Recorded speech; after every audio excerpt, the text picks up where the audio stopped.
3 महामंत्र। ॐ त्वमेव साक्षात् श्री महालक्ष्मी महासरस्वती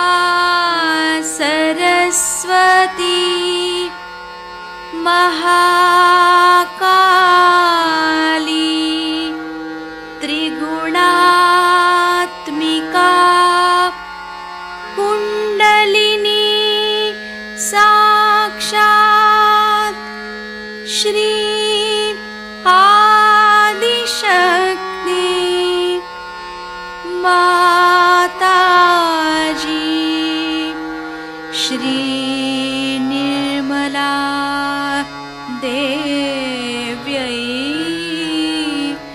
नमो नमः। ॐ त्वमेव साक्षात् श्री कल्की साक्षात् श्री आदिशक्ति माताजी श्री निर्मला देव्यै नमो नमः। ॐ त्वमेव साक्षात् श्री कल्की साक्षात् श्री सहस्रार स्वामिनी मोक्षप्रदायिनी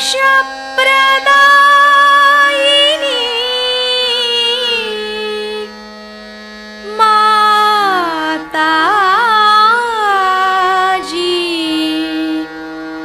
श्री निर्मला देव्यै नमो नमः। श्री गणेश मंत्र। ॐ त्वमेव साक्षात् श्री गणेश साक्षात् श्री आदिशक्ति माताजी श्री निर्मला देव्यै नमो नमः।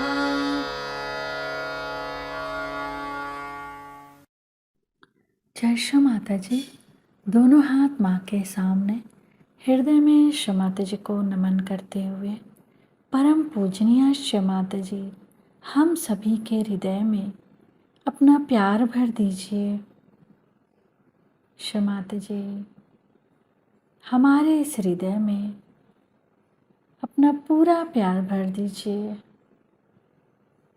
हृदय में श्री माता जी को देखेंगे, माँ की छवि को निहारते हुए अपने चित्त को सेंटर हृदय पे ही स्थिर करेंगे। परम पूजनीय श्री माता जी, कृपा करके हम सबको क्षमा कर दीजिए। हम सभी अज्ञानी हैं। श्री माता जी, हमारे इस हृदय को और पावन कीजिए। हे परमेश्वरी, आप ही श्री जगदम्बा भी हैं। कृपा करके हमारे इस हृदय को और पावन कीजिए।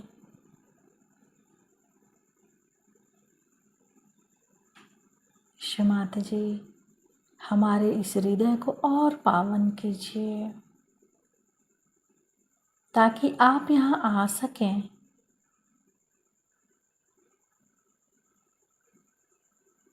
धीरे धीरे अपने संपूर्ण चित्त को दोनों हाथों पे अपने चित्त में अपनी आँखों में दोनों हथेली पर माँ के प्रेम को अनुभव करेंगे। दोनों हथेली की एक एक अंगुलियों पर चित रखेंगे।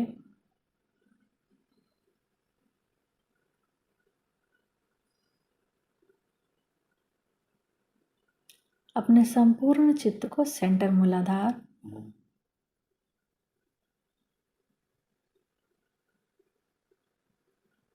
श्री माता जी, हमें श्री गणेश जी के जैसा ही निर्भय बनाइए।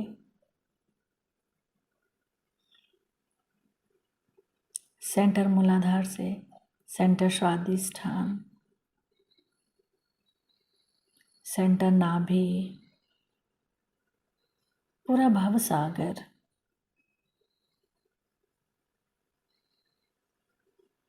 हृदय, बीचों बीच हृदय, सेंटर विशुद्धि, फ्रंट आज्ञा, सिर का तालु भाग। श्री माता जी, कृपा करके हमें वर्तमान में स्थापित कीजिए। फिर से अपने संपूर्ण चित्त को सेंटर मूलाधार, सुषुम्ना नाड़ी से होते हुए अपने चित्त को सिर के तालु भाग पर। श्री माता जी, कृपा करके हमें पूर्ण संतुलन दीजिए। माँ के श्री चरण कमलों को सिर के तालु भाग पर देखेंगे।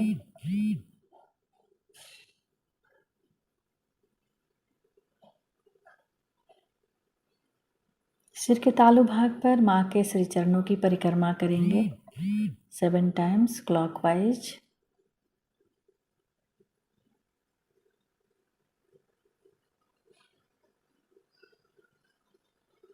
श्री माता जी, कृपा करके हमें निर्विचार कर दीजिए।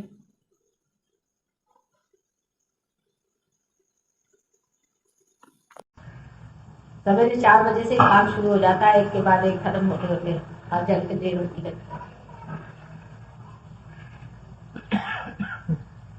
कल मैंने आपसे बताया था कि मैं आपको कुंडलिनी के बारे में बताऊंगी। ये सबको दिखाई दे रहा है क्या चार्ट? जिनको नहीं दिखाई दे रहा इस तरह से बैठ जाए, इधर आ जाए, जरा ठीक से बैठ जाए, फिर जाइए इधर आ जाइए। जिनको नहीं दिखाई दे रहा जरा इधर से बैठ जाए।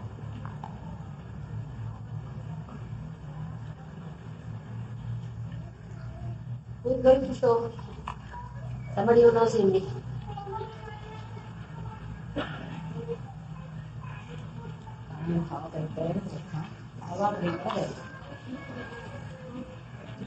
खाना तो बड़ा भारा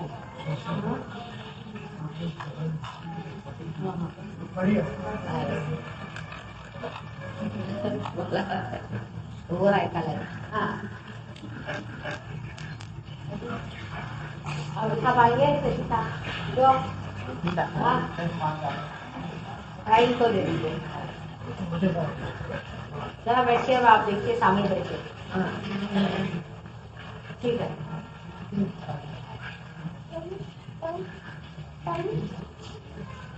एक तरफ हो जाएगी।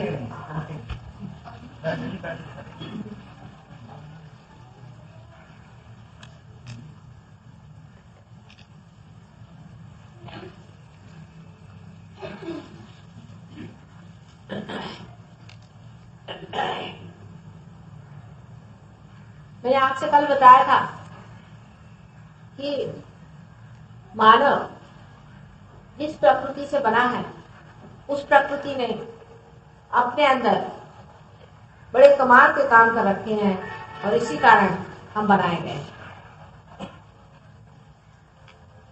जो अब बात कहने वाली हूं उसके बारे में हमारे आज के जो आधुनिक शास्त्र हैं उसमें कोई विवरण नहीं है। जैसे कि मैंने बताया था कि आजकल के आधुनिक शास्त्र जो कुछ भी इस दृष्टि को गोचर होता है, जो भी इस दृष्टि से देखा जाता है साक्षात, उसे ही जानते हैं। और ये जो दृष्टि मानव की है इसमें अभी आत्मा का प्रकाश नहीं आया। मनुष्य अभी प्रबुद्ध नहीं हुआ। प्रबुद्ध होने के बाद ही वो सब चीजें जो बता रही हूँ वो जान सकता है। ये चीजें हमारे अंदर है या नहीं, ये भी आप लोग खुद अपनी आंख से भी देख सकते हैं। पहली तो चीज ये है कि मानव पहले स्थित होता है, उसका अस्तित्व बनता है। सारी सृष्टि की भी पहले स्थिति बनती है। अगर उसकी स्थिति न बने तो हो ही नहीं सकता। ये जो स्थिति बनती है,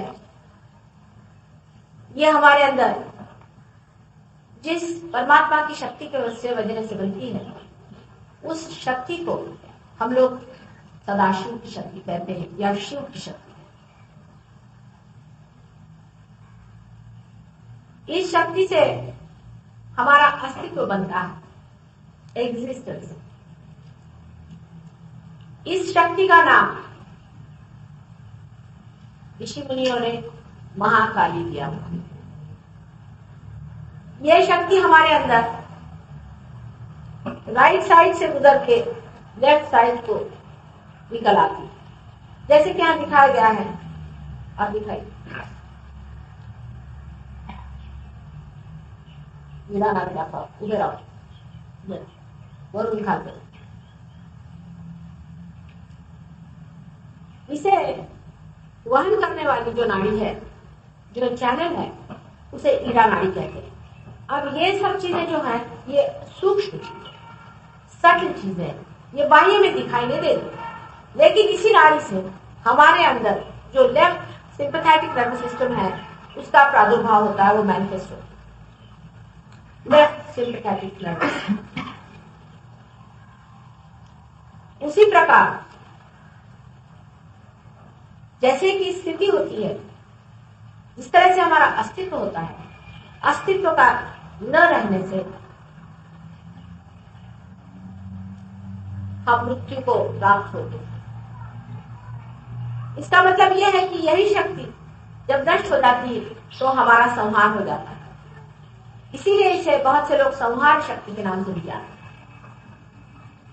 जैसे जब सूर्य लय हो जाता है तो अंधकार हो जाता है, उसी प्रकार इस प्रकार जैसे कि एक शक्ति का न होना और होना दोनों एक ही शक्ति का द्योतक है। इस शक्ति को स्थिति और लय दोनों के ही द्योतक कहना चाहिए।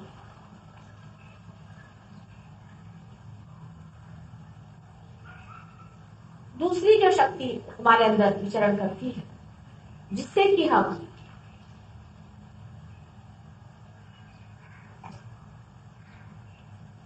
सृजन करते हैं, क्रिएट करते हैं, जिससे हम सोचते हैं, जिससे शरीर की धारणा करते हैं, शरीर को हम चलायमान रखते हैं, इस शक्ति को ब्रह्मदेव की शक्ति कहते हैं। और इस ब्रह्मदेव की शक्ति का नाम है महासरस्वती। यह शक्ति हमारे, मैं इसके अंग्रेजी में कह रही हूँ कि हिंदी भाषा में इसका कंफ्यूजन हो जाता है लेफ्ट साइड पे।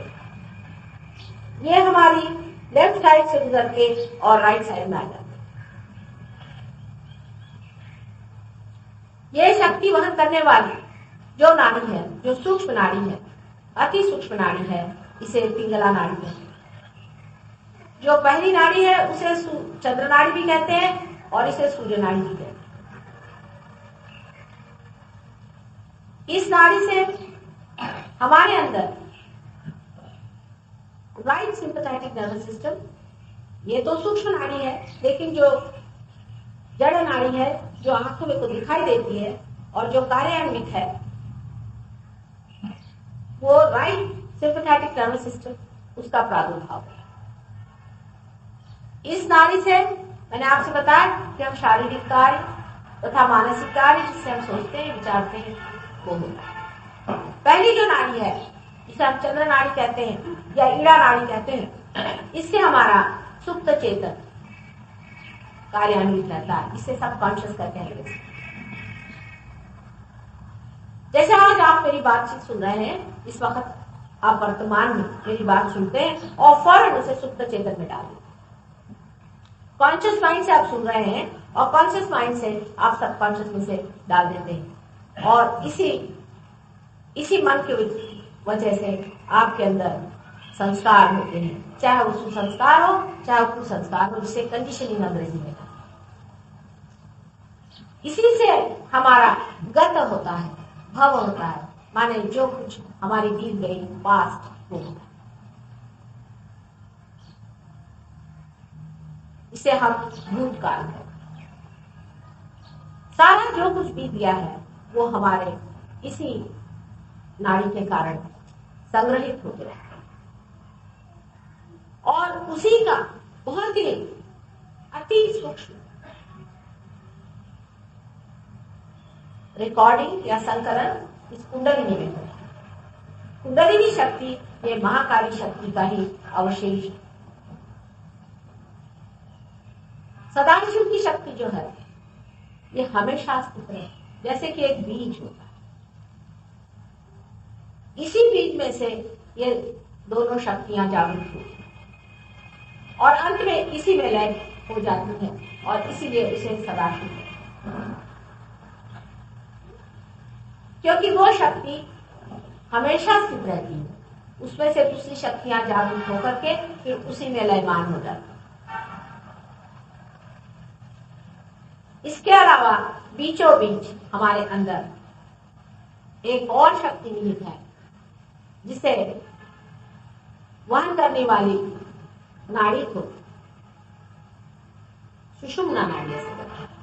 कोई सुषुम्ना कहते हैं, कोई सुषुम्ना कहते हैं, तरह तरह के इसके प्रोनाउंसिएशन है, लेकिन सुषुम्ना इसका सही माने में प्रोनाउंसिएशन है, जो कि आप मंत्र में भी उच्चारण कर सकते हैं। यह सुषुम्ना नाड़ी जो है ये वहन करती है हमारी उत्क्रांति की क्रिया, इवोल्यूशनरी प्रोसेस। इसी नाड़ी के कारण हम अमीबा से इंसान बने। इन तीनों नाड़ियों से भी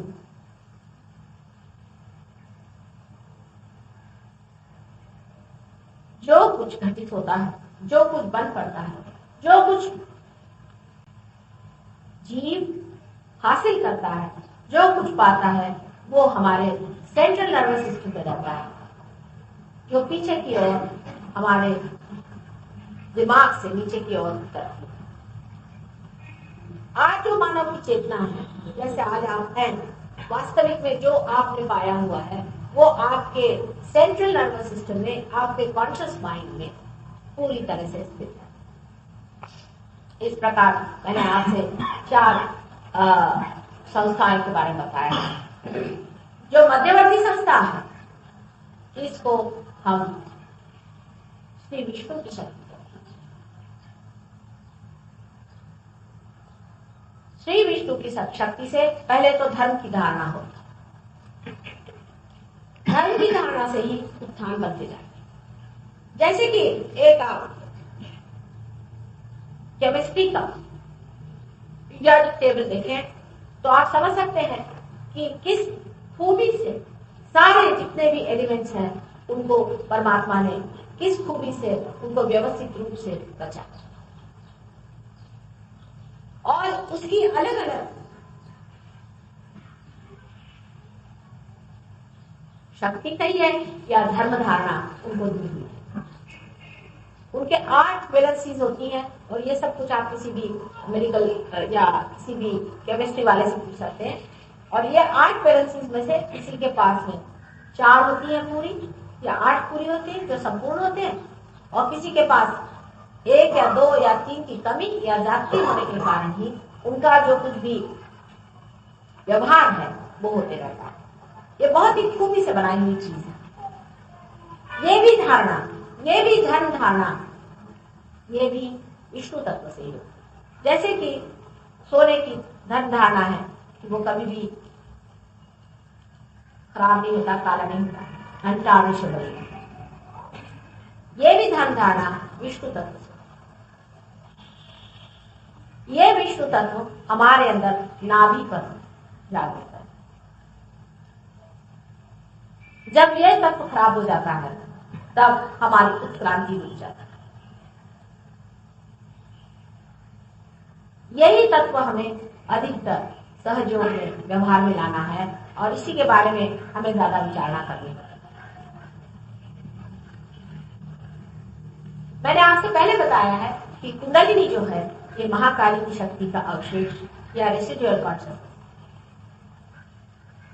इसमें जो कुछ हमने आज तक किया हुआ है, जो गलतियां की हो, जो पुण्य संपदा की हो, जिस तरह से भी हमने जो कुछ पाया हुआ है, जो कुछ भी हमारे संस्कार, चाहे कुसंस्कार है चाहे सुसंस्कार हो, हर कुछ हमारी बीमारियां, हमारी तकलीफें इस जन्म और अनेक जन्मों सारी की सारी इसमें संकलित है।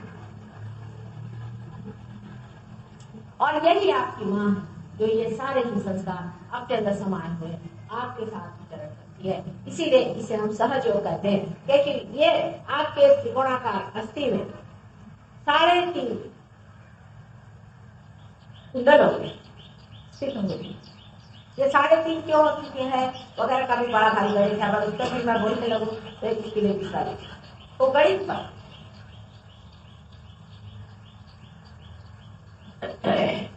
ये कुंडलिनी हमारे अंदर है या नहीं, ये आप अपनी आंखों से जब कुंडलिनी का जागरण होता है तब आप देख सकते हैं कि आपकी ये त्रिकोणाकार अस्थि में किस प्रकार स्पंदित करती है। जबकि नाभि चक्र में पकड़ हो जाती है तब विशेषकर इसका स्पंदन इतने जोर से दिखाई देता है कि एक छोटा बच्चा भी इसे देख सकता है। इसके लिए कोई भी प्रमाण की जरूरत है। इसके हम लोगों ने फिल्म भी बनाई हुई है जो हम बीबीसी से सब दिखाने वाले हैं। कुंडलिनी यही पर स्थित होती है और किसी जगह नहीं।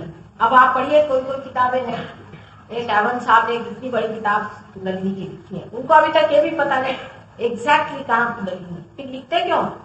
इतनी बड़ी किताब लिखने का उनको किसने अधिकार दिए? तो फिर वो अंग्रेज हो गए, इसका मतलब ये थोड़ी है कि आप जो चाहे सो लिखिए। किताबें पढ़ के और अनुभव के बगैर, देखे बगैर ही उन्होंने लिख दिया कि कुंडलिनी शायद पेट में होती है और या तो शायद उससे कुछ नीचे होती है और या तो सीट पर। परमात्मा की जितनी भी चीज बनाई हुई है उसमें इतना सा भी इधर से उधर नहीं होता, सबसे एक रही है। ये उसमें कंफ्यूजन तो मनुष्य के दिमाग में होते हैं, यहाँ है कि वहां है कि ये है। परमेश्वर में जहां जो चीज बनाई वो वही होती और कहीं नहीं होती। ये आप अपनी आंख से देख सकते। ये त्रिकोणाकार अस्थि में बैठी कुंडलिनी अनेक जन्मों से आपके साथ विचरण करती है। मृत्यु के बाद भी आप ही के सर पे मंडराती रहती है और जैसे ही आप जन्म लेते हैं फिर से आप ही के अंदर प्रवेश करके वहीं स्थित होता है। मृत्यु होना और फिर से जन्म लेना ये भी एक बड़ा भारी चयन का कार्य है। उसके बारे में बताने के लिए एक बड़ा भारी लेक्चर देना है। लेकिन हमारा मृत्यु से कोई संबंध इस वक्त नहीं है। आज वर्तमान प्रेजेंट से हमारा संबंध है और उसी के बारे में हम बात करेंगे।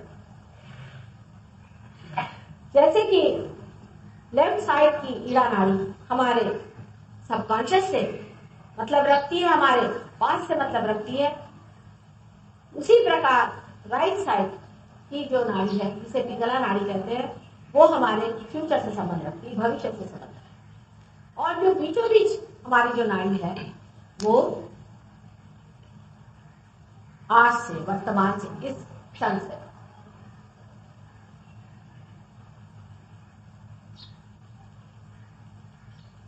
इसके बीच में जो गैप है जो आप देख रहे हैं, इसी के कारण मनुष्य वर्तमान में नहीं रह सकता। या तो वो आगे रहता है या पीछे रहता है, बीचों बीच वर्तमान में नहीं रह सकता, प्रेजेंट में नहीं।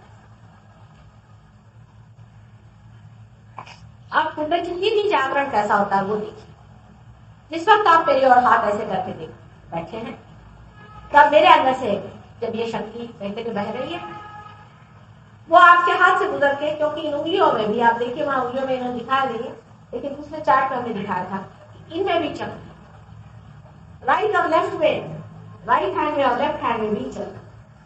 और ये सारी उंगलियों के जो किनारे हैं, ये जो कहना चाहिए जो एजेंसी से कहते हैं, इस जगह पर उन चक्रों का स्थान है।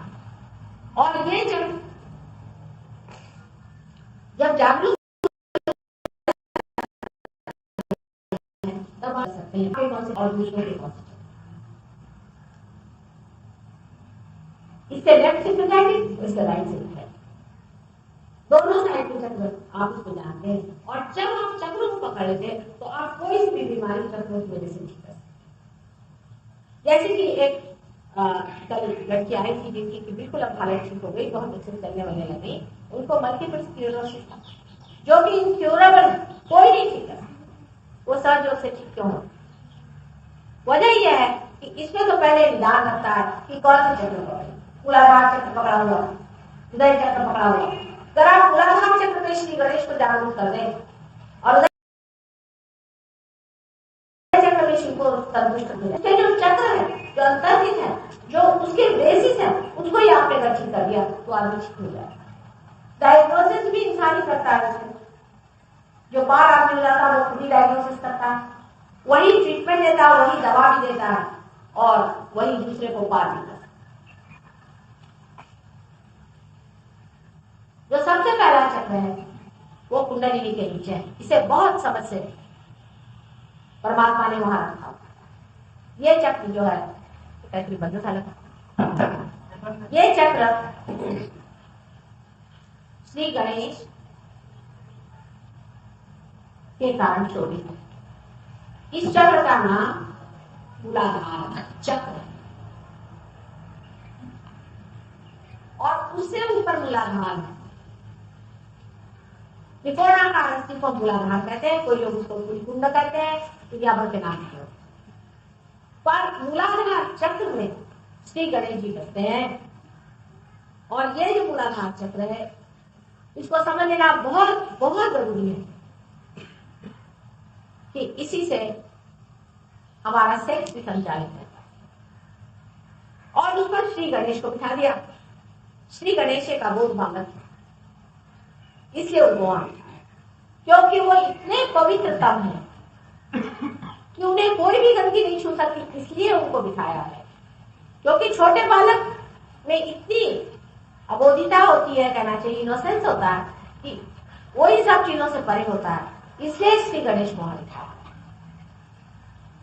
श्री गणेश वहां बैठकर जो कुंडलिनी गौरी स्वरूपा है, माने वो विवाहिता तो है पर अभी पति से मुलाकात नहीं हुई, अभी वर्जिन है। वर्जिनिटी में ही उसने अपने गणेश को बनाकर दिखाया। देखिए कितनी सुंदर इसकी व्यवस्था है। और वो वहां बैठी हुई पति के इंतजार में, शिव से मिलने के इंतजार में, उसकी लज्जा रक्षा के लिए, उसके प्रोटोकॉल के लिए श्री गणेश वहां बिठाए। अब इस पर मैं आपसे ये बताऊंगी कि तांत्रिकों ने क्या गलती कर। इस वजह से कि मैं मां हूं, मैं ये नहीं कहूंगी कि जानबूझकर ठीक नहीं था, क्योंकि यह महापाप हो जाता है, लेकिन गलती से ही हो सकता है कि शुरुआत में जब उन्होंने मनन शुरू किया तो इतने शुद्ध मन न होने के कारण हो सकता है कि श्री गणेश की सोच को ही उन्होंने कुंडलिनी समझा होगा और इस वजह कुंडलिनी का स्थान इस जगह माना होगा जहां हम लोग चक्र की धारणा करते हैं, जहां श्री गणेश है वहां कुंडलिनी नहीं।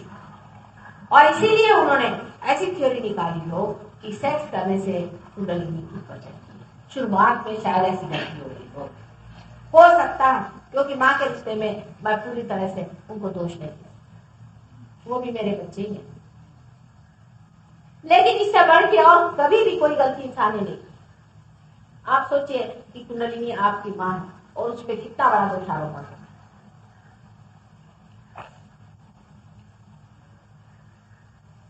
लेकिन इस गलती को लेकर सारा तांत्रिक समाज तैयार हो गया। छठी सेंचुरी में, छठी शताब्दी में अपने देश में तो हाहाकार मचा देता था और सारे राजे महाराजे जो कि गंदगी के बिल्कुल मैले कुचेले जीवन से प्लावित थे, उन्होंने इसको और भी राजाश्रय दे देकर इतनी बुरी हालत कर दी कि हमारे सारे शिल्प कलाओं में, यहाँ तक कि हमारे शास्त्रों में इन्होंने अपना हाथ दखल कर दिया। इन्होंने यहाँ तक कहना शुरू कर दिया कि शिव और शक्ति ये भी सब लैंगिक थी और ऐसा कहना शुरू कर दिया कि अश्वमेध यज्ञ भी एक लैंगिक थी। जिस आदमी की आंख सावन में अंधी हो जाती है उसको सभी हरा दिखाई। इतने ऊंचे पवित्र परम तत्व को उन्होंने लाकर के बिल्कुल मिट्टी में खाया। तांत्रिक तो असल में हम हैं, क्योंकि हम तंत्र को जानते हैं और हम तंत्र चलाते हैं। यही आपका तंत्र है जिसे कुंडलिनी है। लेकिन इन दुष्टों ने अपना नाम तांत्रिक रख लिया। ये तो ऐसा हुआ कि कोई चोर आकर के कहे कि मैं राजा,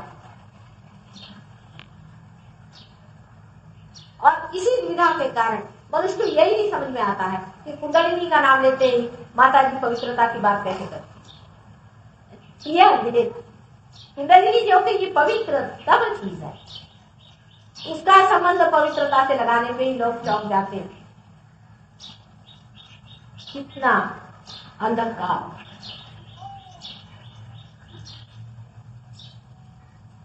फिर जब इस तरह के लोग, जिनके जीवन में चरित्र का कोई मतलब नहीं, जिनमें पावित्र्य नहीं, जो पूरी तरह से अपनी जिंदगी बिता रहे हैं, जिन्होंने अपने सर्वनाश की पूर्ण व्यवस्था कर ली है, ऐसे लोग कुंडलिनी पर हाथ डालेंगे तो जरूरी है कि उनके अंदर गर्मी आएगी, उनका शॉर्ट सर्किट होएगा, आफतें आएंगी, वो कूदेंगे और दुनिया बन। यह अनुभव जिन जिन लोगों को आए हैं वो वाजबी है, क्योंकि इस गलती के लिए श्री गणेश की ताड़न है। सारा सिद्धता की कोप काट देते। हमने ऐसे ऐसे लोग देखे हैं कि जिनकी कुंडलिनी जब लोगों ने चढ़ाई तो यहां से लेकर यहां तक पूरे बिस्तर आए। कुंडलिनी चढ़ी नहीं थी, वो तो सिंपैथेटिक का रिएक्शन आ गया, जो कि दोनों साइड में वहां से गुजर रही है। आप देखें, गणेश जी से आप कुंडलिनी चढ़ाए, वो तो पिछवाड़े बैठे हुए हैं। लेकिन जब प्रदेश से लोग अपने देश में आते हैं तो वो अपने बाथरूम से ही या अपने बहते हुए नाली के अंदर से घुस जाते हैं, ऐसा और फिर वहीं का वर्णन अपने देश के बारे में देने लग जाते हैं। गधे हैं बिल्कुल। आना है तो महाद्वार से आए और समझे कि हमारे देश की सभ्यता क्या। जो भी आता है, यूं जैसा इतना पढ़ा लिखा आदमी जिसको मैं बहुत मानती हूँ, वो भी गधा ही था, क्योंकि वो भी उसी रास्ते से आया और उसने सारा तांत्रिक इसका महात्म्य फैला। इनको असलियत बताने के लिए हमारे पास कोई भारतीय नहीं रहता, क्योंकि भारतीय पढ़ते ही नहीं और ना ही इस चीज को समझने की कोशिश करते हैं कि कुंडलिनी का शास्त्र असल में क्या। जिस वक्त कुंडलिनी आपकी जागरूक होती है, आपको उस वक्त आप अबोध बालक जैसे हो जाते हैं, क्योंकि गणेश पहले ही जागरूक हो जाते हैं। पहले तो गणेश को ही हाथ से जो वाइब्रेशन जा रहे हैं, आपके हाथ मेरे और हैं, जो वाइब्रेशन आपके हाथ से गुजर के जाते हैं, वो पहले गणेश को ही खबर करते हैं कि हाँ अब माँ आ गई है साहब, और आप एक छोटे बालक जैसे हो जाते हैं, क्योंकि वो बीच का रास्ता ही तोड़ देते।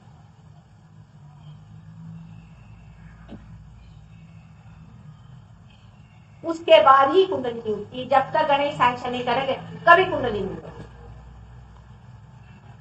अगर आप बिल्कुल ही अपवित्र आदमी होंगे तो कुंडलिनी उठ नहीं सकती, या किसी ने आपके मूलाधार पे आघात किया होगा तो भी नहीं।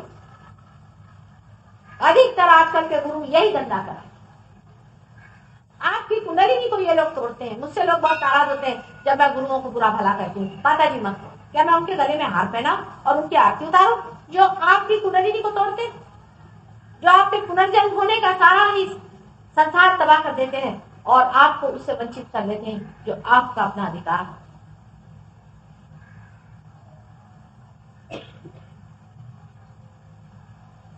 इन लोगों को आपके पैसे से मतलब है, वो आपके पैसे खाएं, उसे मुझे हर्ज नहीं। चोरी करें उससे भी मुझे हर्ज नहीं, जो करना है करें, डाकू बने, आपकी औरतों को खराब करें। अगर आपकी औरतें इतनी बेवकूफ से तो खराब हो, मुझे उससे मतलब। लेकिन कुंडलिनी पे जब वो हाथ मारते हैं और कुंडलिनी को ही खराब करते हैं तो इनको राक्षस की संज्ञा देनी चाहिए। और है ये राक्षस, ऐसे 16 राक्षस का मतलब मुझे मालूम है, जो बड़े बड़े राक्षस हैं, इनको बहुत बार देवियों ने मारा है और बार बार वो जन्म लेते हैं, और उन्होंने फिर से जन्म इस कलयुग में लिया। और 6 राक्षसी ने हैं, उन्होंने भी जन्म लिया हुआ है, और लोग उनको पूछते हैं। इतने बेवकूफ लोग हैं, उनकी कोई हद। ये जो कुंडलिनी है ये आपकी माँ है, ये वहां बैठी हुई है इंतजार में वो दिन आए कि मेरा बेटा उसका पुनर्जन्म है। यही आपको पुनर्जन्म, इसी से आप बीज जाने का। पर अगर आप सुपरफिशियल आदमी हैं, आप में कोई गहराई नहीं, आप चाहते नहीं तो कुंडलिनी खुली उठती नहीं।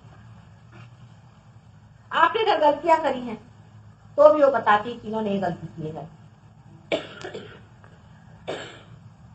आपके चक्रों पे पता हो जाता है कि ये आपने गलती की, वो आपने, और इसी तरह से कुंडलिनी का पूरा पता चलता है।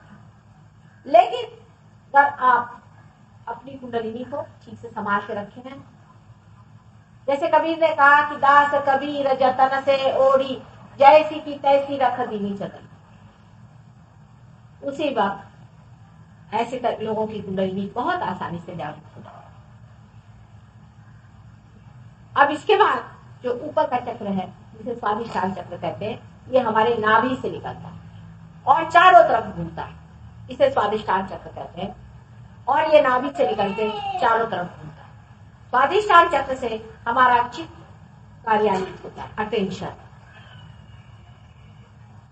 जहां हम अटेंशन डालते हैं वहां स्वादिष्ठान कार्य करता है। इसीलिए जब हम बहुत ज्यादा विचार करने लगते हैं, तब भी स्वादिष्ठान चक्र पेट का जो मेद होता है, जो फैट होता है, उसको परिवर्तित कर देता है, उसको ट्रांसफॉर्म कर देता है कि वो जाके हमारे बुद्धि में उपयोग में लाए। बुद्धि में भी तो मेद होता है, फैट ग्लोबुल्स होते हैं। ये जो फैट ग्लोबुल्स हैं जिसको हम इस्तेमाल करते रहते हैं, उसके लिए अपने पेट से ही स्वादिष्ठान चक्र बना करके फैट ग्लोबुल्स ब्रेन में भेजते हैं। यही चक्र है जिसके कारण हमारा लिवर, ऊपर का हिस्सा, हमारा स्प्लीन और हमारा पैंक्रियास, किडनी और यूट्रस का कुछ हिस्सा चलता है। यह क्रिएशन का चक्र। जब हम जितना सोचते हैं आगे के लिए, हम क्रिएट करना चाहते हैं, जितना हम फ्यूचर के बारे में सोचते हैं और प्लानिंग करते हैं, उतना ही ये चक्र चलता है और ये हमारे अटेंशन को प्लावित करता है, हमारे चित्त को प्लावित करता है। जिस आदमी का लिवर खराब है, उसका चित्त हमेशा दुखी रहेगा, एक अनमना सा रहेगा, उसको कुछ चीज अच्छी नहीं लगेगी। इसका दोष नहीं, क्योंकि उसको लिवर उसका ठीक नहीं है, इसीलिए उसे लिवर कहते हैं कि आप लाइफ लिवर से संबंधित। उसी प्रकार जो आदमी बहुत ज्यादा सोचता है और बहुत ज्यादा प्लानिंग करता है, उसका भी स्वादिष्ठान चक्र खराब हो जाता है, क्योंकि या तो वो सोचने का काम करे और वहां पर अपना वो ब्रेन जो है, ब्रेन के लिए सप्लाई करता है बेचारा, और या तो इन सब ऑर्गन्स को देखे। उसमें से जो पैंक्रियास है, ये जब खराब हो जाता है तो आपको डायबिटीज की बीमारी हो जाती है। डायबिटीज की बीमारी सहयोग में 100% होती है, 100%। इस तरह के अति विचारना से मनुष्य की राइट साइड बहुत ज्यादा काम करती है और जो लेफ्ट साइड है वो एकदम ही निराश्रित हो जाती है, या करें निराश हो जाती है, निग्लेक्टेड हो जाती है। इसी के कारण जब मनुष्य बहुत ज्यादा सोचता है, बहुत मेहनत करता है, फिजिकल एफर्ट जिसको करनी चाहिए, शारीरिक, तो उसको हार्ट अटैक आ जाता है। जब उसको हार्ट अटैक आ जाता है तो उसको समझ लेना चाहिए कि अब मैंने अति कर, इनबैलेंस, असंतुलन उसके अंदर। उसको फौरन समझ लेना चाहिए कि अब उसको थोड़ा सा अपने इमोशंस की तरफ भी ध्यान देना चाहिए और बैलेंस लाना चाहिए। सहयोग में पार होने के बाद बैलेंस लाने की बहुत ही सादी दिया है कि आप लेफ्ट साइड को उठा के राइट साइड को। अभी भी बहुत से लोग विचारक यहाँ पर आए थे जिनको पार नहीं होने थे, उनकी लेफ्ट साइड उठा के राइट साइड को कर दी, 3 बार भी कर दी तो भी कुंडलिनी बाहर निकल गई। क्योंकि जैसे आपने ऊपर देखा है कि जब आप बहुत विचार करते हैं या बहुत कुछ कार्य में संलग्न होते हैं तो आपका ईगो, अहंकार डेवलप होता है, जो कि ऊपर दिखाया गया है, जो असल में सर में से इस तरह से घूमता हुआ यहाँ तक एक बलून के जैसे ऊपर बढ़ जाता है।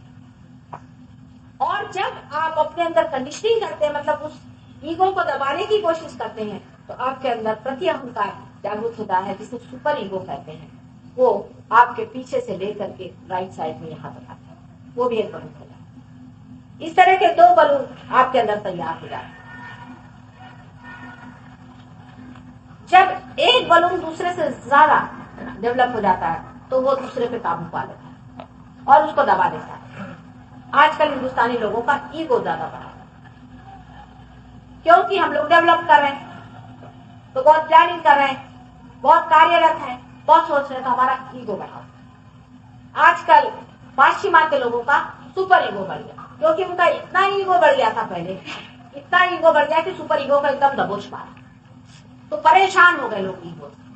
तो उन्होंने सोचा इसकी कोई ना कोई पकड़ लेनी चाहिए, तो उन्होंने अवलंबन किया ड्रग्स वगैरह का। ड्रग्स वगैरह के अवलंबन से सुपर ईगो बढ़ गया। सुपर ईगो ने जो धक्का दिया तो ईगो इधर आ गया और सुपर ईगो बढ़ गया। अब इस दोनों के बीच में वॉबलिंग हो रहा है, इधर से उधर धक्का मार रहे हैं और कहीं वो ठिकाने से नहीं, पूरी समय उनके अंदर वॉबलिंग है दिमाग में। अजीब परेशान लोग हैं। आप जानते हैं कि लोग सबसे ज्यादा जो सुपत्ता वाले देश हैं, स्वीडन जैसे देश में सबसे ज्यादा आत्महत्या है, क्योंकि ये दिमाग में ईगो सुपर ईगो का झगड़ा चाहता है।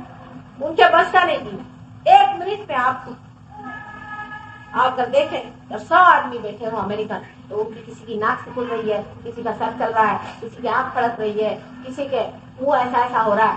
एक मिनट में शांति से नहीं बैठे, सारे आंख यहाँ पर बल पड़े होंगे, बड़े बड़े जवान लोगों के आप देखेगा तो बड़े बड़े बल पड़े होंगे आप यहाँ पर चिपका। इसकी वजह यह है कि उनके अंदर ईगो और सुपर ईगो का झगड़ा पूरी तरह चला है, और इतना ज्यादा भ्रम और कंफ्यूजन उनके माइंड में है कि वो समझ ही नहीं पाते कि क्या चीज। और इसी का फायदा उठा करके जितनी भी आसुरी शक्तियां या नेगेटिविटीज हैं वो सारी उनकी खोपड़ी में घुस जाती, और इसीलिए वो ऐसी ऐसी चीजों का अवलंबन करते हैं जिससे वो पलायन कर सके और इस संसार के जो कुछ भी प्रश्न है उससे दूर भागे। ये स्वाधिष्ठान चक्र बहुत ही महत्वपूर्ण है, क्योंकि जो लोग अति कार्य करते हैं जब वो अतिशयता पे पहुंच जाते हैं तो इसे हम सुप्रा कॉन्शियस एरिया कहते हैं, जो कि राइट हैंड साइड पर। वो जब अतिक्रमण कर जाते हैं तो वो कलेक्टिव सुप्रा कॉन्शियस हो जाते हैं। जिस प्रकार जब वो लेफ्ट साइड पे अतिक्रमण करते हैं तो सबकॉन्शियस से वो कलेक्टिव सबकॉन्शियस हो जाते हैं। मनुष्य के ऊपर का जो हिस्सा है वो कलेक्टिव कॉन्शियसनेस।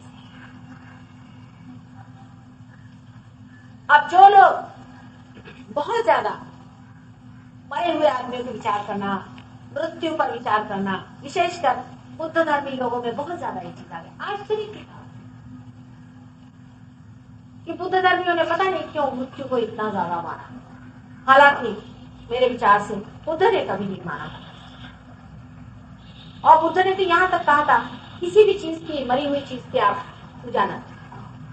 उसके उल्टे बिल्कुल ही बुद्धिस्ट जो लोग हैं, बहुत से बुद्धिस्ट, लद्दाख में जाइए तो तिब्बत में जाइए, सारे ही प्रेत विद्या, श्मशान विद्या, भूत विद्या। महावीर के भी लोगों का यही है, लेकिन महावीर से भी ज्यादा इन लोगों ने अतिशय कर दिया। कम से कम महावीर के लोग उसके उल्टे चलने की वजह से, या चाहे जैसा भी हो, वो मंदिर बनाएंगे, कहीं गुफाएं बनाएंगे, कहीं चित्रकारी करेंगे, कहीं कुछ नहीं मिला तो कपड़ों की दुकानें बनाएंगे, कपड़े बेचेंगे, इस तरह के कार्य। और बुद्ध के लोग इसने ही की, कभी भी मृत्यु कभी बात नहीं की। महावीर ने जरूर मृत्यु और नरक की बात की थी, लेकिन बुद्ध ने कभी मृत्यु की बात नहीं की। सबके साथ मृत्यु पे लगे हुए हैं। लद्दाख में तो साल बनाए हुआ, किस आदमी को किस तरह से बिठाना चाहिए, उसको कैसे गाड़ना चाहिए, उसका हाथ कैसे काटना चाहिए, उसको कहाँ उसका हाथ रखना चाहिए, उसकी कैसी व्यवस्था करनी चाहिए। कौन से बुद्ध की किताब में लिखा मैं तो जानती नहीं हूँ, लेकिन वो कभी भी ऐसी बात लिख नहीं सकते। ये मैं निर्विवाद बता सकती। सारी प्रेत विद्या, भूत विद्या, पिशाच विद्या, सारी हमारे देखो लेफ्ट साइड में ढकेल कर चली जाती है। और इसके साथ आपके पास में सूत्र है, इसके आपने नाम भी सुने होंगे, से हम कहते हैं हाकिनी, डाकिनी, शाकिनी वगैरह वगैरह। इस तरह के 7 तार है जिससे झंकार होते हुए रेजोनेंस के साथ में आदमी ढकेलता हुआ चला जाता है कलेक्टिव सबकॉन्शियस। और कलेक्टिव सबकॉन्शियस में, सामूहिक सुप्त चेतन में जितने भी मरे हुए लोग हैं सारे, ये मरे हुए लोग वो होते हैं जो जिंदगी से घबराए, भागे हुए, लाए,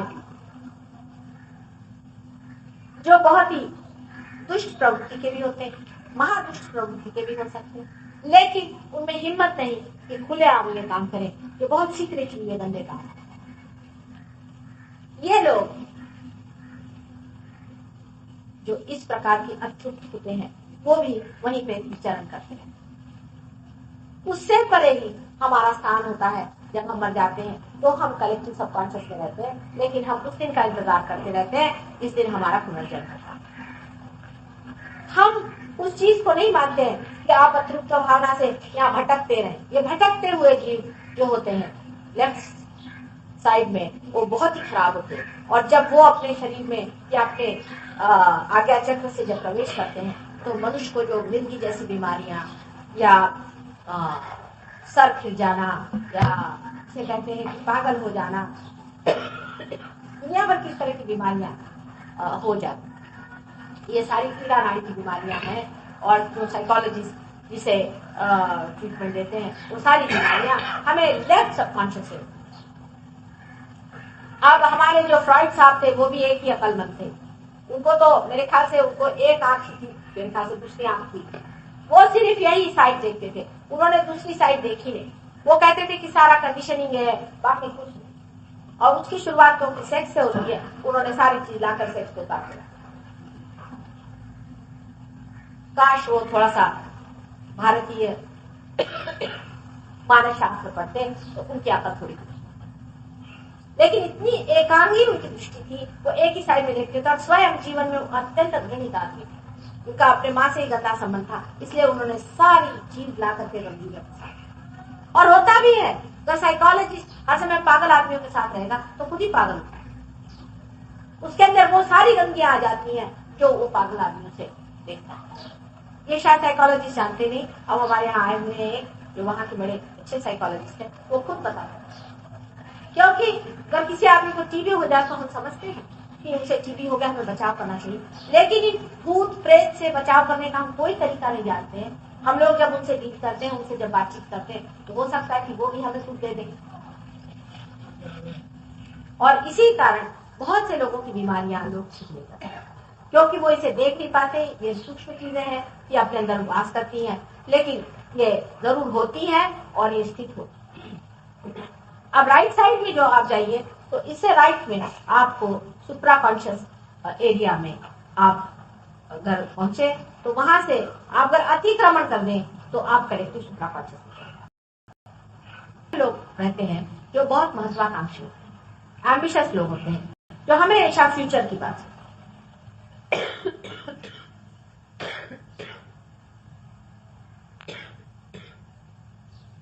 जो लोग फ्यूचर की बात कीजिए आप,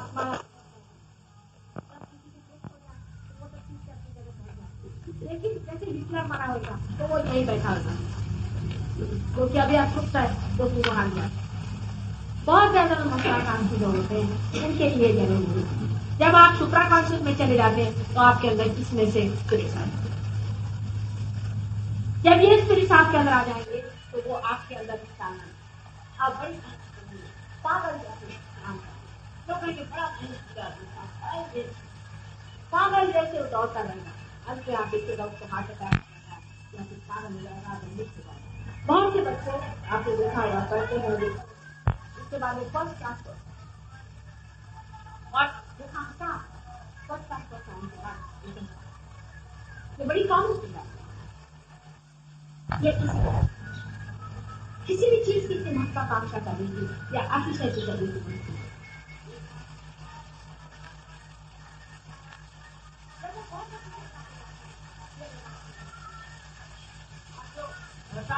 मेडिटेशन ये भी है। इसमें सिर्फ आज के अंदर इस तरह का महत्वाकांक्षी भूत कर दिया जाता है। राम नाम का एक ऐसा भूत आपके अंदर भर दिया, आप लगे काम खूब आपने मेहनत करना सीखते। 10 साल के अंदर आपकी यह हालत होती है जैसे कि क्योंकि मोटर खड़खड़ चली। अभी मैं पेनांग में गई थी, सबसे पहले वहीं पे ट्रांसलेटिव मेडिटेशन, वहां जितनों ने किया आप जाकर के देख लीजिए, आप कान पकड़िएगा कभी। क्योंकि जब आप ट्रांस में जाते हैं तो आप इसी सुप्रा कॉन्शियस में, और इस सुप्रा कॉन्शियस में घुस करके और आप पे ये भूत सवार होता है, काम का भूत आपके सवार होता है। आपका जो अपना है वो तो सब खो जाता है, आप दूसरे का बोझ अपने ऊपर ले लेते हैं। समझ लीजिए आपके ऊपर हिटलर आके बैठ गया, आपकी क्या दशा हो जाएगी। हो सकता है बड़े सक्सेसफुल आदमी हो जाए, बड़े यशस्वी दुनिया को नजर आए, लेकिन 10 साल बाद आपकी जो हालत हो जाएगी, 10 दिन उसके साथ तो 1 साल ही आपके साथ इसलिए अगर कोई बड़ा भारी बुद्धि चिंत करता होता तो वो एक ही साल में नजर आ जाता। आप तो दिल्ली में एक साल, पिछले साल जब हम आए थे वो हमारे सामने आके पहले, माँ मेरा तो ये हाल हो गया है कि कहीं बत्ती जल्दी तो मैं थक सकता, कहीं सुगंध आती तो मेरे श्वास चलने लग जाती, मेरा ये हाल हो गया है कि मैं कोई मंदिर मस्जिद के सामने से गुजर नहीं सकता, कोई भगवान का नाम लेता तो मेरा जी धक धक आने लगता। यह है क्या? उसका निकाला दूध नहीं, तब वो ठिकाने से नहीं। तो ये भी चीज हो सकती, और इसीलिए आपको समझ लेना चाहिए कि दोनों ही चीज गलत है, बीचों बीच रहना चाहिए, मध्य का मार्ग। यही बात उतने भी, यही बात सबने कही है कि मध्य में रहना। अब मध्य में नाभि चक्र के बीच में, इसके बारे में कल मैंने आपको थोड़ा बहुत बताया था कि हमारे देश का नाभि चक्र खराब है। एक तो हमें परमात्मा को खोजनी है, पहली चीज। आपको परमात्मा क्यों खोजना, क्यों शांति दे, क्यों आनंद दे, क्यों आरोग्य दे, आप उसकी खोज तक नहीं, आप उसको जानना भी नहीं चाहते, आप इधर भटक रहे हैं उधर भटक रहे हैं, दुनिया भर की शिक्षा है। हम परमात्मा की ओर से आपको पूछते हैं, आपने कौन सा परमात्मा के साथ न्याय किया हुआ है? उसने सारी सृष्टि आपके लिए बनाई, आपस में सिर्फ तवल करें, आपस में लड़ाई झगड़ा करें, तो भाई भी प्रेम से नहीं रह सकते, तो क्यों परमात्मा आपके? जो कुछ भी प्रश्न आपने आज खड़े किए हैं संसार, सारे मनुष्य के प्रश्न थे। ये मनुष्य नहीं, ये दानवता आपने अपना नहीं है, और परमात्मा को भूल करके और गलत रास्ते पे चला, फिर क्यों परमात्मा उसकी मदद करे? उसके लिए क्या है? आज आपको पैदा किया, कल आपको सबको नष्ट करके दूसरी दुनिया बनाई, उसको आपको कोई मतलब नहीं। ये तो मैं ही एक माँ हूँ जो चाहती थी नहीं, इसने बचा बचा, और होने ही वाला। आप क्या सोचते हैं? आप आराम से बैठे रहिए, वो चीज होने वाली है। ये तो ठीक है, अभी टाइम दिया हुआ है, आप लोग पार हो लीजिए तो ठीक, और नहीं तो कल्कि का अवतरण आने वाला है, और जब वो आएगा वो किसी को देख लेने वाला, वो कोई किसी को रिलाइजेशन देने वाला नहीं, लेक्चर देने वाला नहीं, मेरे जैसे आप लोगों से अजीजी करने वाला नहीं कि बाबा जमो जमो जमो। वो तो एक तलवार लेकर के धड़ाधड़ सबको आपकी काट करके दिखाने वाला है, और ऐसा डिस्कशन करेगा कि आपको पता नहीं चलेगा कि आप कहाँ। इसलिए समझ लेना चाहिए कि ये आपके साथ हमें समय भी मिला है, और आखिरी वक्त भी आ गया है, और हम इसे पाए। गलत रास्ते से चल करके, गलत चीजों में उलझ करके अपने जीवन को बर्बाद करें, क्योंकि आपका जीवन बहुत ही कितनी मुश्किल से बनाया। देखिए आपके अंदर ये सारे चक्र परमात्मा ने बनाया। पहले तो मूलाधार चक्र जैसा सुंदर चक्र की सृष्टि बने सकते, फिर कुंडलिनी की व्यवस्था जिससे आपको सुंदर हो जाए, उसका स्वादिष्टान चक्र, जिस चक्र के कारण आप सारे सृष्टि को आप कंट्रोल कर सकते। देखिए हमारे भी यहाँ पर हमें लोगों ने बताया कि दिल्ली में तो खूब बारिश हुई, हमने कहा चिंता नहीं करो, हमें पहुंच के देखेंगे। जिस दिन से हम यहाँ पहुंचे बारिश हुई, एकदम बारिश बंद हुई, कोई मुश्किल काम नहीं। हम तो यह कहते हैं कि सूरज को ठीक करना कोई मुश्किल नहीं, इस इंसान को ठीक करना बड़ा सबसे मुश्किल चीज तो इंसान, सूरज और चांद और सितारे सब परमात्मा की इशारा, कोई कठिन काम नहीं होता। पर मनुष्य जो कि स्वतंत्र है, उसके सामने तो परमेश्वर भी नतमस्तक है। वो किस तरह से समझा कि देखो तुम्हारे अंदर कितनी सुंदर चीज बनाई हुई है, इस सुंदर चीज से परमात्मा को पालो, इससे आनंद। लेकिन मनुष्य को 2 मिनट की चैन नहीं कि वो जरा बैठे परमात्मा में जमे, उसमें सजग हो, उसे पाए और दूसरे को। उसके पास टाइम ही नहीं, हालांकि हर समय घर ही बांधे रहता है। किस चीज के लिए परमात्मा ने आपको टाइम दिया? किस चीज के लिए परमात्मा ने ये सारी सृष्टि की सारी चीजें करने, ये जिसको कहते हैं आप साइंस वगैरह, ये सब काहे के लिए खोल करके आपको बताया? ये सारी शक्तियां आपको कहाँ से मिली? किस चीज से? टाइम बचाए, सब टाइम बचाएंगे, हमें टाइम बचाना काहे के लिए?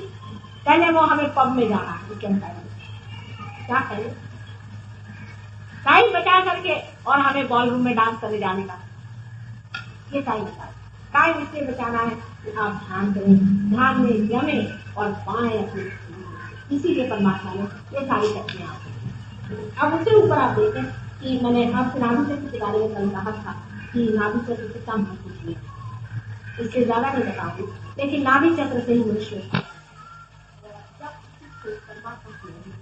तभी वो कभी इसकी जब तक कोई सत्ता, पैसा, राजकारण और दुनिया भर की बिल्कुल ही निम्न स्तर की चीजों से रहती, तब तक उसकी कुंडली को उसको काम नहीं है। अब ये जो चक्र है ये बहुत ही महत्वपूर्ण हमारे अंदर है और इसको संजोना चाहिए और समझना चाहिए। अपने नाभि चक्र को किस तरह से ठीक रखना चाहिए, क्या करना चाहिए, इसके बारे में भी आप इन लोगों से बातचीत करिएगा, ये बताएंगे आप। उसके ऊपर में जो चक्र है क्योंकि बहुत ही आवश्यक चक्र विशेष रूप से हमारे अंदर बनाया गया, जबकि नाभि चक्र में हमारे अंदर स्थान की भूमिका बनाएंगे, साक्षी की भूमिका बनाएंगे, तब आप जानते कि दशावतरण हुआ, यानी एक के बाद एक अवतार होते। पहले तो जैसे कि आप जानते मत्स्य का अवतार हुआ, माने मछली पहले बाहर आई, मछली के बाद में जब वो जमीन को छू गई तो रेप्टाइल्स हो गए, तो कछुए का अवतार हुआ। ये सारी चीजें शास्त्र में भी हैं और आपने इसमें भी लिखी। इसी प्रकार एक एक लीडर आते गए। अवतार का मतलब ये है कि लीडर है, वो आता है और आप हो गए, लेकिन ये जो लीडर ये परमात्मा के अंश स्वरूप आता है और आपको बताता है, आपको गाइड करता है और आपके अंदर उसका साथ है। तो इसमें से जितने भी अवतार हैं उसमें से अधिकतर अवतार भव सागर में ही रहे और वहां से आपकी मदद करते हैं। जिस वक्त से भक्त लोगों ने परमात्मा को पाने का प्रयत्न किया तब उस पर सैकैनिक या असुरी लोगों ने उससे आक्रमण किया। उस वक्त आपको मालूम है कि देवी ने परमात्मा की शक्ति ने स्वयं अवतरण किया। ऐसे 1000 अवतरण बताए जाते हैं, पर उन्होंने अनेक अवतरण और उन्होंने भवसागर में जो लोग पार होने के हेतु से यज्ञ आदि करते थे उनकी रक्षा करने का बहुत बड़ा था और उनकी रक्षा की। यज्ञ भी इसलिए किए जाते थे कि जितने सृष्टि के जो 5 तत्व हैं उन 5 तत्वों को जागरूक किया, इसलिए यज्ञ किए जाते।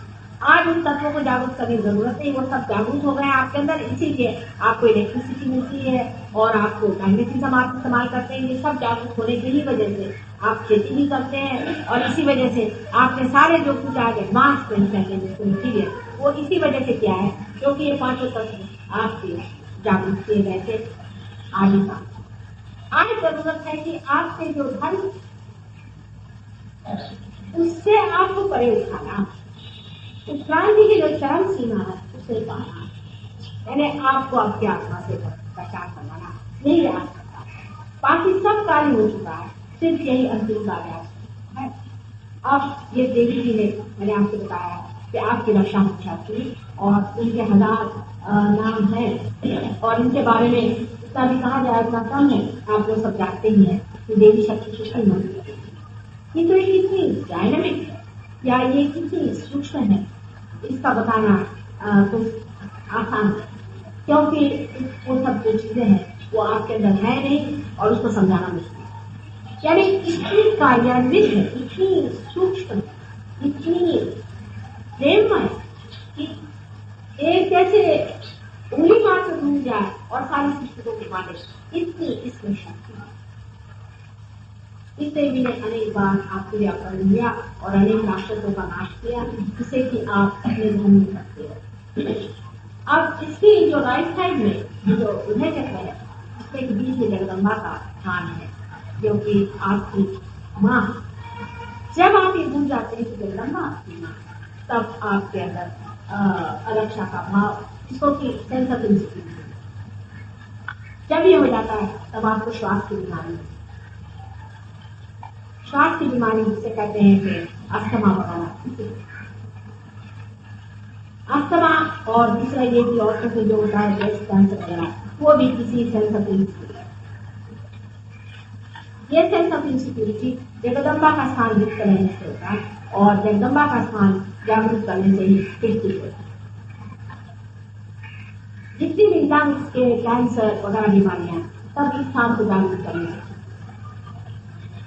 लेकिन जब तक आदमी ये नहीं जानता कि हमारे अंदर जगदम्बा का स्थान है, मतलब जानना माने प्रबुद्ध होना, मेरा मतलब जानने से ज्ञान नहीं, ज्ञान और बोध में बहुत अंतर।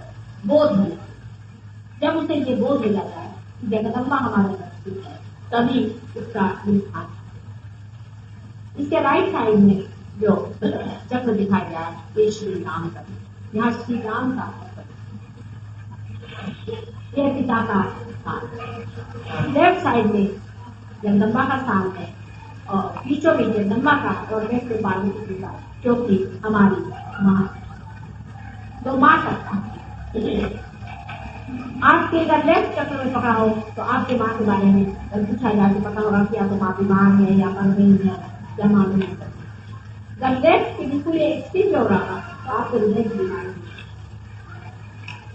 लेफ्ट की सूझी पकड़ा जाए समझना चाहिए कि आपको नहीं। उसके बाद जो ऊपर का चक्र है यहाँ का, ये बहुत ही महत्वपूर्ण है। इसका नाम विशुद्धि चक्र और इसमें से 16,000 नाड़ियां सारे शरीर में, ये विराट है। प्राइमोर्डियल मास्टर जिसे कहते हैं, प्राइमोर्डियल ईगल, तो पूरा ये प्राइमोर्डियल ईगल है और इसके अंदर आप लोग छोटे छोटे विषय हैं इसके सेल्स, जिसको कहते हैं माइक्रोस्कोप। ये जो बड़ा विस्तार परमात्मा है उसके अंदर आप छोटी छोटी, जब ये पेशियां जागृत हो जाती है तब ये विशाल देह भी जागृत हो जाती है। परमात्मा आगे भी जाता है, उसने आपको बनाया है, आपको मनुष्य बनाया है और अब आप उसकी भूमिकाएं और कार्य, यही आपका पूजन है,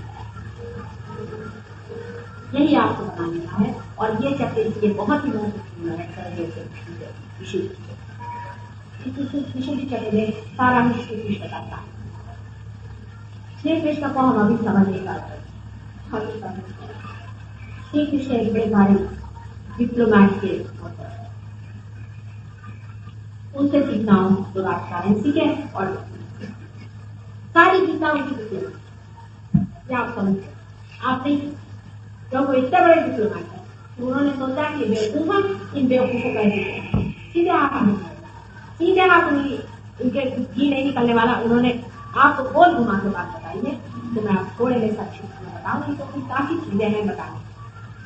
गीता में कृष्ण ने पहले तो आपको बता दिया उसको पाओ, उसको जानो, उसके लिए बोल बना, आप अपने को पाओ, अपने साक्षी को ले जाओ, अपने क्षेत्र में हो जाए पहले क्या।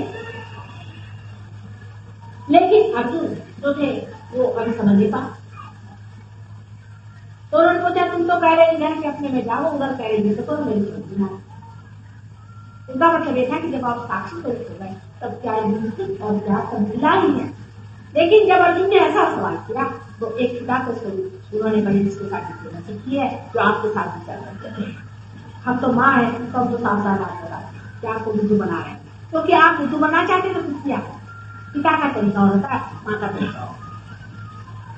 उन्होंने इस तरह से आपको बेवकूफ बनाया, जैसे कि समझ लीजिए एक बेटा है और वो गाड़ी पर बैठा है और उसे हाँकना चाहता है और घोड़ा पीछे, तो बाप ने आगे कहा कि बेटे घोड़े को आगे कर ले तभी तेरा घोड़ा चलेगा, तभी तेरी गाड़ी चलेगी। तो बेटा कहता कि मैं उसे पीछे रख के मैं करूँ, तो बाप ने समझाया नहीं समझा तो अच्छा तुम मार सारा मारते रहना लेकिन चित्त घोड़े पे रख।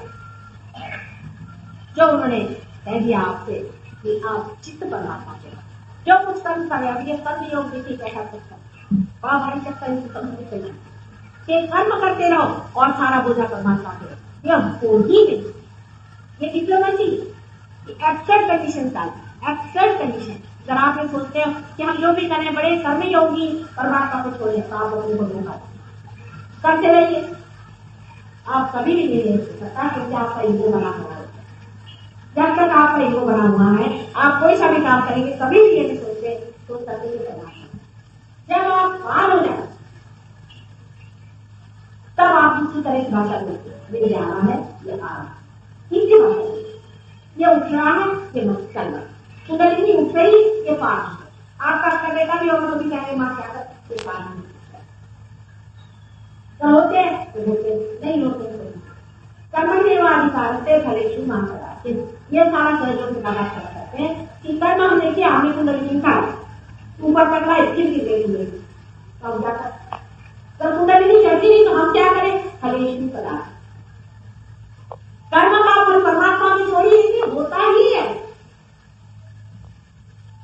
छोड़ने की तो सवाल नहीं है, होगी ही क्या।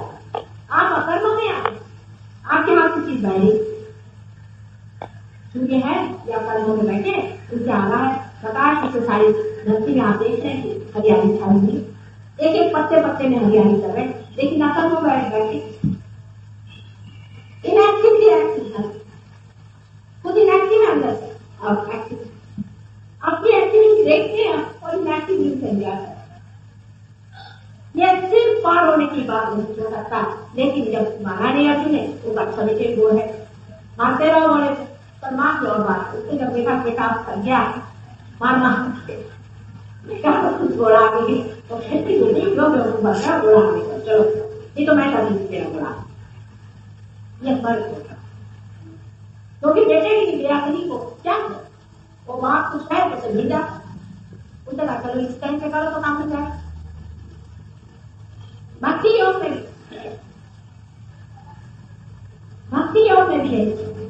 भक्ति योग में कहते हैं पुष्पम फलम सोया, पुष्प फल और पानी जो भी हमें दोगे हम उसकी कार्य करेंगे, लेकिन आप क्या दीजिएगा उसमें कह देते हैं तब तो तुम ये बड़ा भारी है। देखिए ये उन्होंने जो कमाल का एक वर्ड इस्तेमाल किया उसको किसी का ध्यान नहीं किया। सब लोग गीता का प्रवचन सुना क्या भक्ति क्या एक बड़ा ही अच्छा शब्द है जो कि आप समझ लिया उनका मेरी तुम हाँ है मेरी तुम आनंद से भक्ति कर ये शब्द के पकड़ा। अनन्य का मतलब क्या जब दूसरा कोई नहीं होगा मैंने आप पार हो गए तभी तो होगा ये पकड़ा है। अनन्य भक्ति करो, अनन्य कैसे करेंगे जब तक आप पार नहीं होंगे आप करेंगे एक्सेप्ट करने से डाल देना चाहिए। ये डिप्लोमेसी कोई भी चीज ऐसी करो कि जिसकी एक्सेप्ट कंडीशन हो दूसरा चक्कर में आ जाए। जब तक अनन्य भक्ति नहीं होगी आपकी भक्ति अनन्य हो नहीं सकती, जब तक आप पार नहीं हो सकती। भगवान के आपसे कहिएगा कि हाँ पार कराइए, ये इसका पॉइंट है। और आप समझ लें कि गीता में थी इसमें सारा समझ है। उन्होंने जो लीला की सीधी लीला राधा की शरणार्थी शक्ति थी, वो जब बद्री बन के गंगा जी से आ गई तो सारा पानी वाइब्रेट हो गया। अब जब गोपियां वहां पानी भरने जाती तो किसी ने गंगा मारते वो जो वाइब्रेटेड पानी सारा कुंडलिनी पे उतरता रहता हो जाता। देखिए उनकी कमाल जितने मारते ना बचपन से ही। जब गोपियों के छोटे से थे 4 साल तब उन्होंने कपड़े छिपा लिए तभी उनकी कुंडली के ऊपर बैठ करके कर रहा है और देख रहे थे कि कुंडली की कहानी क्या।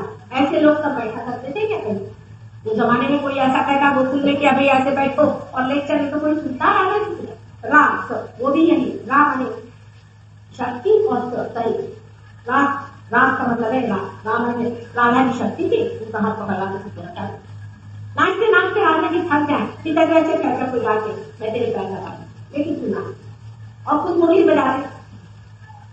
जब तक उनकी मुरली बजती थी वो शक्ति जो है सारा ही उन्होंने सहयोग किया। राम भी जब पैर में जूते लगाए करके सीता जी को ले गए काफी वो किस लिए सारे भारतवर्ष जो उसको वाइब्रेट करते हुए नंगे पैरों को घुमाए सबको वाइब्रेट कराएंगे। ये सारा मैंने सोचाया हुआ अपनी आज वो सारी तैयारियां पूरे करने का जो समय आया जब हम आए तो देखा कि आपको सबक नहीं होते। अब हम अपना करते वो सारी संवेदना खत्म हो गई, वो सारी खूबसूरतियां खत्म हो गई, वो सादगियां खत्म हो गई, वो पवित्रता खत्म हो गई। अब हम अपना सर पकड़ के बैठेंगे अब क्या करें। अब कलश चढ़ाने का टाइम आया तो ये हालत आप करते अभी भी परमात्मा की कृपा अपने देह हाथों में काफी अच्छी सजता के लिए। और आप लोग भी अगर इस चीज को समझ लें और उन्हें जमे तो समझ लो बहुत अच्छे से। एक बार समझ लो जब से साथ आपको आश्चर्य होगा कि किस तरह से सारा ही हवा का रूप है। अब कोई पूछता कम्युनिज्म अच्छा है कि आपकी जमात कैपिटलिज्म अच्छा है कि कम्युनिज्म अच्छा है कि सोशलिज्म अच्छा है। मैंने कहा ये सबसे बड़ा कैपिटलिज्म तो पहले हुआ कि सारी आपकी शक्ति जागृत होगी, आपकी सारी शक्ति संपदा और दिए बगैर आपको चैन नहीं आता है सबसे बड़ा कम्युनिज्म होगा। आपको दिए बगैर चैन ही नहीं आने वाला कि आपका कम्युनिज्म है। और दोनों चीज जहां में जाती है इसमें तो मजा इसी में आता है कि आप देते हो फिर ये नहीं मजा आता है कि आपके पास रुपया कितना जुटा है, आपके पास सामान कितना जुटा है, आपके पास चीजें कितनी जुटी है, पर यह आता है कि कितनों को आपने पार करा। इसी में मजा आता है कि इसी में जुटा रहता है, बहाने में और देने में और अपना संचय करते रहता है। ध्यान ध्यान सारा ही इंसान की पूरी तबीयत ऊपर से नीचे तक, क्योंकि एक ये जीवन है। इस तरह एक पेड़ अगर खराब हो जाए तो उसको मनुष्य कर सकता है वो जीवन, लेकिन अगर इस पेड़ इस पर रोग का समझ लीजिए, अगर पाया खराब हो गया हो तो आप इसे नहीं, पर एक पेड़ को आप नहीं कर सकते क्योंकि आप जीवन से आप समझ, लेकिन इसको पूरी तरह से समझ लेना चाहिए और जो महत्वपूर्ण है उसे पता है। फालतू की चीजों में अपना समय बर्बाद। आज एक देवी जी आई थी, उनकी तबीयत इतनी खराब, मैंने कहा आप करती क्या? पहले उपवास। मैंने कहा दिमाग खराब है, अच्छे वाले बैठे हुए भगवान ने सारा बना, उपवास करने किसने कहा? कोई बीमार पड़ते हैं आरती खाने से और कोई पड़ते हैं उपवास। अरे इसमें रखा क्या? एक बीचों बीच रहो, कोई अतिशयता पे न हो, कोई धर्मार्थी गुणार्थी आपको चाहेंगे और कुंडलिनी जब विशुद्धि चक्र से लान करके आज्ञा चक्र पे रखी तब आपको पता होगा कि आप मेरी 4 साल हो जाता है। आज काफी मैंने भाषण किया है और आप जानते हैं 2-3 महीने से लगातार 3-3, 4-4 बार मैं भाषण और बहुत ही सफल भी किया। कल तो यहाँ नहीं है प्रोग्राम, पर शाम को मैं फिर से बोलूंगी, जिसमें कि मैं पूरे दोनों चक्रों के बारे में बताऊंगी और सहयोग से क्या लाभ होते हैं थोड़ा उसके बारे में भी शाम को बताऊंगी। आशा आप लोग सब आए करना चाहिए, क्योंकि धार्मिक उपलब्धि और उपलब्धि ही सारे इसका मुख्य कारण है और मुख्य हेतु है, बाकी सब चीज तो ऐसी है। हालांकि भाषण से भी आपकी मुझे थोड़ी सी निकल जाती है और इसलिए हम मेहनत करते हैं और आशा है कि आप इसे पाइएगा और पाने के बाद इसको जमिए। यह नहीं कि 2 मिनट को आए और चले गए, यह कोई सिनेमा का शो है या कोई नाटक नहीं है या कोई ऐसी चीज नहीं कि आप गए और चले गए, जमना हो। तो इसमें एक्टर को एक बार शो करने से नहीं, आप खुद स्टेज पूरा आपके लिए तैयार किया हुआ, आप आइए और एक्टिंग। ये नहीं कि आप जो आए देखा अच्छा वाला का, आप खुद स्टेज पे उठिए और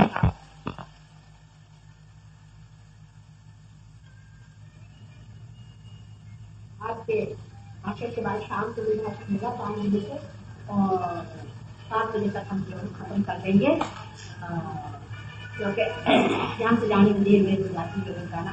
हालांकि हमको बड़ी बड़ी बातें नहीं और खास तौर की तरफ ध्यान नहीं देते, हमेशा चलते रहते हमारी गली और हमारा सारा जो है मुहूर्त अपना निकलते रहता है और उसके साथ रहते हैं। काफी मस्त मौला है, क्या करें, इसी तरह से सब काम होते रहते हैं और इसी तरह से काम करते हैं। इसलिए आपको माफ कर देना चाहिए, अगर कभी देर से आए तो वो जरूरी होता है, क्योंकि हर एक चीज का मुहूर्त होता है, हमारा बड़ा मुहूर्त से काम है। कभी हम बतेंगे थे एक तो प्रोग्राम भी हमारे 50 रखेंगे, तो कल ऐसा भी काम है, वहाँ बड़ी अच्छी जमीन है समुद्र के किनारे, वहाँ माता जी बड़ा अच्छा लगा वो देखते थे। और उसी दिन एक साथ में पूजा रखी थी, पूजा में आना वहीं उसी दिन का बर्थडे और बहुत लोग वहाँ पहुंचे। अब वो ले गए नहीं साथ समुद्र के घाट, वहाँ चलते चलते 3-4 मील आवाज सबको काहे के लिए छोड़ी और उसके बाद अब वापस आने बहुत देर हो गई। हम तो आराम से हंसते हुए चले आए, आए तो सब लोग बैठे हुए थे, 2 बज गया, 2:30 बजे पूजा। सबने कहा माता जी 2:30 बजे पूजा और खाना कब होता? मैंने कहा खाने का यकीन नहीं हुआ तो क्या हुआ, कौन से आता? मैंने कहा अच्छा ये तो पता लगाओ कि तुम्हारा कितने बजे जन्म हुआ। तो ये तो पता नहीं, हमने कहा पता कर 2:30 बजे तुम्हारा जन्म हुआ था, इसलिए गए पूजा करें और पता लगाया जाएगा। तो सारा कुछ पंचांग हम लेके चलते और वो पंचांग ऐसा बनता है कि बड़ा आकर्षित करता है। अभी कहीं पूजा की हो गई तो उसी कौन सा रास्ता मेरे ख्याल से कुछ उस दिन अमावस्या नवमी, हाँ, तो उन्होंने कहा कि सवेरे से हवन शुरू करेंगे। हमने कहा हाँ करेंगे ऐसे टालते रहे करते करते 4 बजे आओ। तो उन्होंने कहा कि माता जी अब तो सवेरे से हवन करने सोचते, मैंने कहा क्या तो ध्यान करेंगे, ध्यान करो आज के दिन, ऐसा भी क्या आफत हुई। फिर मैंने कहा जरा पता लगा नवमी किसके वजह से हुई, क्योंकि नवमी का करने का विचार तो पहले 4 बजे हम तो कोई भाई जानते नहीं, हमको अगर कोई पंचांग पड़े हमको, लेकिन जब हमारा पंचांग अपना बना रहता है हम पंचांग से चले और तुम लोगों को भी ये सीखना। बहुत ज्यादा संकल्प करोगे तो संकल्प विकल्प ऐसे वो चोट खा और फिर लोग कहने लग जाते हैं कि माता जी देखो हमारा ये